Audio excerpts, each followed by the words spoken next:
अच्छा, हमारे पास है फंक्शंस ऑफ लीवर। लीवर जो है ये एक तो डाइजेस्टिव फंक्शन करता है, इसके साथ साथ ही एक्सक्रीटरी फंक्शन भी करता है। दो रोल हैं इसके एट एट अ टाइम। उसके साथ साथ स्टोर भी करता है, प्रोसेसिंग भी करता है न्यूट्रिएंट्स की, और इसके अलावा न्यू मॉलिक्यूल्स भी बनाता है। और जो पहले से हार्मफुल केमिकल्स मौजूद होते हैं जैसे कि नाइट्रोजनस वेस्टेज वगैरह होंगे, इनकी डिटॉक्सिफिकेशन करता है, इनको हार्मफुल से हार्मलेस बनाता है। हार्मफुल से हार्मलेस बनाने को ही हम कहते हैं डिटॉक्सिफिकेशन। उसके बाद बिल्कुल उनको खारिज कर देंगे, उनको किसी और शक्ल में कन्वर्ट कर देंगे ताकि वो बॉडी के लिए हार्मफुल ना रहें। स्टोरेज रोल ऑफ लीवर में देखें तो जो हेपेटोसाइट्स हैं, जो सेल्स होते हैं ना लीवर के, हम उन्हें कहते हैं हेपेटोसाइट्स। ये रिमूव कर सकते हैं शुगर को from the blood and store it in the form of glycogen. अगर एक्सेस शुगर होगी तो उसको ग्लाइकोजन के अंदर कन्वर्ट कर देंगे लीवर के सेल्स। अगर उससे भी ज्यादा हो जाएगी तो फिर उसको फैटी एसिड्स के अंदर या फैट्स के अंदर कन्वर्ट कर देते हैं, विटामिन के अंदर कन्वर्ट कर देते हैं। आगे विटामिन की टाइप हैं A B12 D E और K। इसके अलावा कॉपर और आयरन वगैरह इनके अंदर कन्वर्ट कर देते हैं एक्सेस शुगर को, अगर वो ग्लाइकोजन के अंदर कन्वर्ट करने के बाद भी बच जाए तो। ये जो स्टोरेज फंक्शन है ये शॉर्ट टर्म होता है, और जो अमाउंट होती है स्टोर्ड मटेरियल की हेपेटोसाइट्स में वो भी चेंज होती रहती है। जैसे जैसे बॉडी को नीड होगी वैसे वैसे ये वापस उनको कन्वर्ट करते जाएंगे शुगर के अंदर। तो सेल जो है फ्लक्चुएट करता है पूरे दिन में, पूरा टाइम में। डिफरेंट टाइम्स में डिफरेंट कंसंट्रेशन होती हैं बॉडी में, शुगर की भी, ग्लाइकोजन की, विटामिन्स की, मिनरल्स की, कॉपर की, आयरन की, इन सब चीज़ों की। अच्छा, उसके बाद हमारे पास जो मेटाबॉलिक रोल है लीवर का, मेटाबॉलिज्म जो ग्लूकोज की शुगर के वो लीवर में हो रही है आपके पास। बेसिकली मेटाबॉलिज्म क्या होता है कि ग्लूकोज को तोड़ फोड़ के इससे जो एनर्जी लेने का काम है वो भी मोस्टली लीवर में हो रहा होता है। जब जरूरत पड़ती है तो ग्लूकोज को हाइड्रोलाइसिस करके ग्लाइकोजन की, मतलब ग्लाइकोजन, पहले हम ग्लूकोज से क्या बनाते हैं, ग्लाइकोजन। जरूरत पड़ने पर, एनर्जी की रिक्वायरमेंट पर ग्लाइकोजन को वापस कन्वर्ट करता है लीवर ग्लूकोज के अंदर। इसे कहते हैं ग्लाइकोजेनोलाइसिस के, ग्लाइकोजन की सप्लीशन करना, इसको वापस ग्लूकोज में कन्वर्ट करना। ग्लूकोज जो है ये अमीनो एसिड से भी बनती है, फैटी एसिड से भी और ग्लाइसरोल से भी। ठीक है, जेनेसिस का मतलब होता है प्रोडक्शन, लाइसिस का मतलब होता है सप्लीशन। हाँ जी। अब जो डीनेचुरेशन होती है फैटी एसिड्स की और फास्फोरिलेशन होती है फैट्स की, वो लिवर सेल्स के अंदर होती है, हेपाटोसाइट्स में। फास्फोरिलेशन में क्या होगा, एटीपी बनेगी। डीनेचुरेशन में क्या होगा, फैटी एसिड्स के बड़े बड़े मॉलिक्यूल को तोड़ के छोटे छोटे में कन्वर्ट करेंगे, एनर्जी रिलीज होगी। अब इससे भी ज्यादा जो अमीनो एसिड्स क्या होते हैं, डीएमिनेशन के प्रोसेस में जाते हैं। डीएमिनेशन का मतलब होता है रिमूवल ऑफ अमीनो ग्रुप। ठीक है, जब अमोनिया से अमीनो ग्रुप रिमूव करते हैं तो हमारे पास पीछे बनता है यूरिया। ठीक है, हमारे पास ये यूरिया साइकिल है, सेकेंड ईयर में डिस्कस करेंगे इस डिटेल में बायोलॉजी के फर्स्ट चैप्टर में, कि कैसे हमारे पास जो यूरिया अमोनिया है वो यूरिया के अंदर कन्वर्ट होता है, that is called urea cycle.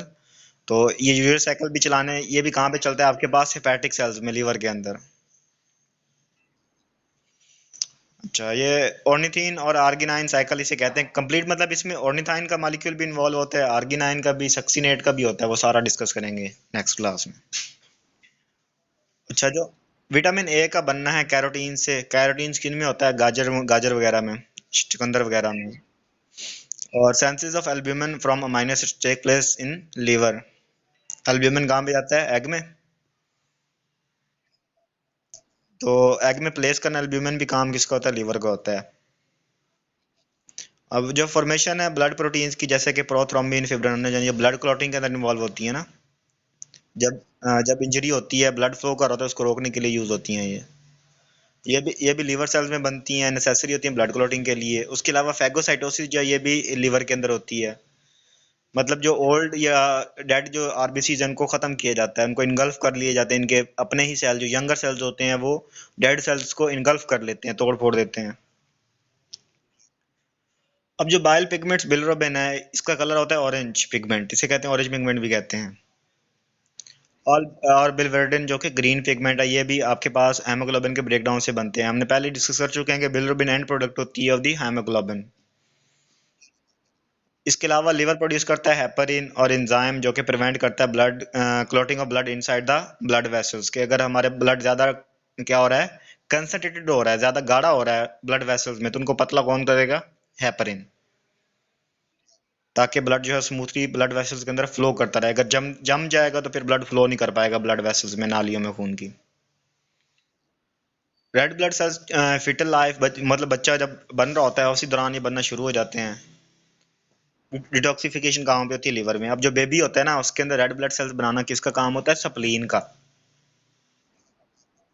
ठीक है। और जो एडल्ट होता है उसके अंदर रेड ब्लड सेल्स कौन बनाता है? लीवर। क्लियर है यहाँ तक? अच्छा, ये देखो ऊपर टॉप पे हमारे पास क्या है, गाल ब्लेडर है, उसके साथ ये पूरा स्ट्रक्चर लीवर का है। ठीक है। सिस्टिक डक्ट है, हेपाटिक पोर्टल वेन। हेपाटिक का मतलब क्या होगा? लीवर। हेपाटिक के साथ जो जिस चीज के भी साथ हेपाटिक नाम आ जाएगा मतलब वो पार्ट किसका है? लीवर का है। अगर रेनल आ जाए, रेनल का मतलब होता है किडनी, कार्डियक आ जाए मतलब हार्ट। ये टर्म्स याद रखनी है आपने। ठीक है। बाकी स्प्लीन आपके राइट साइड पे डिस्प्लेड है, इसके साथ क्या है, पेंक्रियाटिक डक्ट है, पेंक्रियाज है। और लास्ट पे देख सकते हो ड्यूडेनम है। ड्यूडेनम किसका पार्ट है? स्मॉल इंटेस्टाइन का। इसका मतलब है ये एसोसिएटेड होता है स्मॉल इंटेस्टाइन के साथ। अच्छा। उसके बाद है हमारे पास pancreas as an exocrine gland. Gall bladder हमारे पास। अच्छा। अब जो गाल ब्लैडर है हमारे पास, North American spelling gall bladder से निकला है। ये सैक लाइक स्ट्रक्चर होता है on the inferior surface of the liver.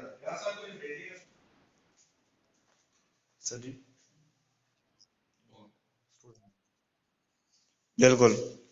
Inferior होता है बैक साइड, इंफीरियर सुपीरियर जो होता है वो फ्रंटल होता है। तकरीबन होता है आपके पास 8 सेंटीमीटर लॉन्ग होता है, 4 सेंटीमीटर वाइड होता है। मतलब 8 सेंटीमीटर लंबा, 4 सेंटीमीटर चौड़ा। अब गाल ब्लैडर को कनेक्ट करते हैं कॉमन बाइल डक्ट के साथ by the cystic duct. Duct क्या होता है? नाली, ड्रेनेज।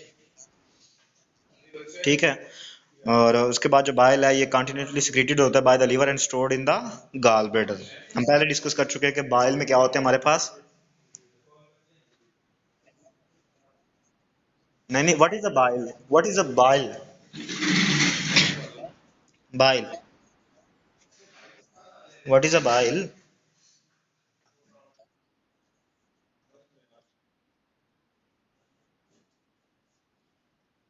इसमें HCl। बाइल में क्या होगा? HCl। पेप्सिन होगा, सिक्रेटिन होगा। अच्छा, उसके बाद है जी पैंक्रियाज। पैंक्रियाज जो हमारे पास कम्प्लेक्स ऑर्गन है जो कि बना होता है एंडोक्राइन और एक्सोक्राइन टिश्यू से। एंडोक्राइन जो इनसाइड हमारे पास ग्लैंड्स होंगे हार्मोन सिक्रीटिंग, एक्सोक्राइन जो आउटसाइड द सेल होंगे। ठीक है। इनके भी हर हर ग्लैंड का अपना अपना काम होता है, हर हार्मोन का अपना अपना काम होता है। अब जो पैंक्रियाज है इसके अंदर हेड होता है जो कि with in the curvature of the duodenum, की कर्वेचर उसका जो आउटवर्ड एरिया है, सरफेस है, उसके ऊपर लोकेटेड होते हैं ये। बॉडी होती है इनके अंदर, एक टेल होती है जो कि यहाँ से कनेक्ट करती है स्मॉल इंटेस्टाइन के साथ, लेके कहाँ तक जाइए देख सकते हैं आपके पास ये जो डक्ट है ये लेके जा रही है यहाँ से सारे कंटेंट्स ड्यूडेनम से स्प्लीन की तरफ। अच्छा, इसे हम कहते हैं पैंक्रियाटिक आइलेट्स या आइलेट्स और लैंगरहैंस भी कहते हैं हम। इसी पैंक्रिया आइलेट्स और लैंगरहैंस में आपके पास दो तरह के सेल्स होते हैं, अल्फा और बीटा सेल्स। अल्फा सेल्स क्या सिक्रीट करेंगे? ग्लूकागॉन। बीटा सेल्स क्या सिक्रीट करते हैं? इंसुलिन। अच्छा जी। हमारे पास है pancreas as an exocrine gland की अगर बात की जाए तो एक्सोक्राइन सिक्रीशन जो होती है पैंक्रियाज की, इसे कहते हैं पैंक्रियाटिक जूस। दो मेजर कंपोनेंट्स की बात की जाए तो एक एक्वेटिक कंपोनेंट होता है मतलब वाटर होगा, और एक क्या होगा? Enzymatic component. बाई कार्बोनेट्स होते हैं CO3 वाले कंपाउंड्स, और बाई कार्बोनेट्स हैं जिन्हें HCO3। अगर सोडियम के साथ HCO3 लग जाए तो उसे हम सोडियम बाई कार्बोनेट कहेंगे। अगर KHCO3 के आ जाए तो उसे हम पोटाशियम बाई कार्बोनेट कहेंगे। अब ये बाई कार्बोनेट्स मिक्स होते हैं फूड के साथ, एसिडिक फूड के साथ, और उसको न्यूट्रलाइज कर देते हैं। इंजाइमेटिक कंपोनेंट के अंदर पैंक्रियाटिक जूस इंपॉर्टेंट होता है digestion of all major classes of food. Major classes कौन कौन सी हमारे पास? कार्बोहाइड्रेट है, प्रोटीन्स हैं, लिपिड्स हैं। अब जो हमारे पास हाइड्रोलाइटिक एंजाइम जैसे कि ट्रिप्सिन आ गया, काइमोट्रिप्सिन और कार्बोक्सी पेप्टिडेज, हम पहले डिस्कस कर चुके हैं इनकी फंक्शनिंग। उसके बाद ये सिक्रीटेड होते हैं in their inactive forms as trypsinogen, chymotrypsinogen and carboxypeptidase. इनको फिर एक्टिवेट किया जाता है ऑन द डिमांड। जब इनके रिलेटेड फूड आएगा तो ये क्या हो जाएंगे, इनएक्टिव फॉर्म से एक्टिव फॉर्म के अंदर कन्वर्ट हो जाएंगे। और इन चंद पेप्टाइड्स का जब रिमूवल होता है लार्जर प्रिकर्सर प्रोटीन से, तो साथ में ये एक्टिवेट हो जाते हैं। If these were produce in their active forms they would digest the tissues producing them, कि जिनसे ये प्रोड्यूस हो रहे, इनको जब सामने कोई डाइजेस्ट करने वाली चीज ना मिलती, पहले पहले से प्रेजेंट होते, तो ये आसपास वाली चीजों को, या जिनसे ये प्रोड्यूस हो रहे थे, उन्हीं को डिग्रेड करना शुरू कर देते ये।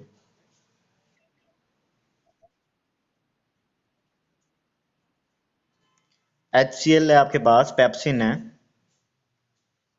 उसके अलावा ग्लूकागोन, ग्लूकागोन है। ग्लूकागोन कन्वर्जन के अंदर स्टिमुलेट करेगा इनकी सारी HCl की, पेप्सिन की। मतलब ये सारे ग्लैंड, सारे हार्मोन्स आपस में एसोसिएटेड होते हैं। अच्छा, उसके बाद ट्रिप्सिनोजन एक्टिवेटेड किया जाता है by the proteolytic enzyme enterokinase into trypsin, के हमने पहले डिस्कस कर चुके हैं कि एंटेरोकाइनेज किसको कन्वर्ट करता है, ट्रिप्सिनोजन को ट्रिप्सिन में। फिर ट्रिप्सिन एक्टिवेट करता है मोर ट्रिप्सिनोजन को, इसके साथ साथ कैमोट्रिप्सिनोजन जो है ये एक्टिवेट करता है कार्बोक्सीपेप्टिडेज को। अमाइलेज फिर कंटिन्यू रखता है break down of the polysaccharide या कार्बोहाइड्रेट्स। ठीक है, और इसके साथ साथ ये आपके ओरल कैविटी के अंदर ये प्रोसेस सारा चलता रहता है। फिर पैंक्रियाटिक लाइपेजेस आते हैं, ये ब्रेक डाउन करते हैं लिपिड्स की, फैटी एसिड्स के अंदर। लिपिड्स आपके पास बड़े स्ट्रक्चर होते हैं, जब असल में छोटे छोटे फैटी एसिड्स मिलकर लिपिड्स बनाते हैं। फिर जब ये बड़े मॉलिक्यूल्स टूटते हैं तो छोटे छोटे फैटी एसिड जिनसे बने होते हैं वही वापस बन जाते हैं, ग्लाइसराइड्स बन जाते हैं और कोलेस्ट्रॉल बन जाते हैं। क्योंकि हमारे पास लिपिड्स की भी तो डिफरेंट क्लासेस है ना, acyl glycerols, triglycerides, waxes, sphingolipids, टर्पेनाइड्स, ये सारी क्लासेस हैं इनकी। इसके अलावा डीऑक्सीराइबोन्यूक्लियेजेस आते हैं, और राइबोन्यूक्लियेजेस जो कि रिड्यूस करते हैं डीएनए को और आरएनए को। अच्छा, हमारे पास secretion of pancreatic juice is related to secretin hormone के। हमने डिस्कस किया है कि सिक्रेटिन हार्मोन का फंक्शन है स्मॉल इंटेस्टाइन में भी, लार्ज इंटेस्टाइन में भी और लिवर में भी। ठीक है, उसके साथ साथ इसका पैंक्रियास के अंदर भी रोल है सिक्रेटिन का, कि मेजर आप कह सकते हैं कि आपका हार्मोन कंट्रोलर है ये डाइजेशन का, सिक्रेटिन। पैंक्रियाटिक जूस जो है इसको सिक्रीट करने के लिए हार्मोन सिक्रेटिन जो है और कोलोसाइटोकाइनिन जो है ये प्रोड्यूस होते हैं ड्यूडेनम की वाल से। जैसे कि कोई एसिडिक फूड आता है, या प्रोटीन्स आती हैं, फैट्स आती हैं, या विटामिन्स आती हैं।